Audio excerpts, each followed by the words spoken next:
Big boss Malayalam season 7 ലൈവിൽ നടന്നത് beef കറി കൈയിട്ട് വാരി ഷാനവാസ്. ഷാനവാസിന്റെ മകളുടെ പക്വത പോലും കാണിച്ചില്ല.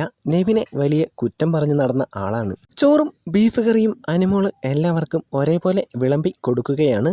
ബീഫ് കറി കുറവാണ്, എല്ലാവർക്കും ഒരു കഷ്ണം മാത്രമേ കൊടുക്കുന്നുള്ളൂ. ആര്യൻ ആദ്യം ഒരു കഷ്ണം എടുത്തോണ്ട് പോയി. അതുകണ്ട് ഷാനവാസും കറിയിൽ കൈയിട്ട് വാരി. അനു അതുകണ്ട് നിങ്ങൾ എന്തെങ്കിലും വെച്ചാൽ ചെയ്യുമെന്ന് പറഞ്ഞ് പിണങ്ങിപ്പോയി. ആര്യൻ എടുത്തത് കൊണ്ടാണ് ഞാനും എടുത്തതെന്നും ഭക്ഷണത്തിന് വേണ്ടി അവളുടെ മുമ്പിൽ കൈനീട്ടി യാചിക്ക് നിൽക്കാൻ എനിക്ക് പറ്റില്ലെന്നുമാണ്. എന്തൊരു വൃത്തികെട്ട ആറ്റിറ്റ്യൂഡാണ്.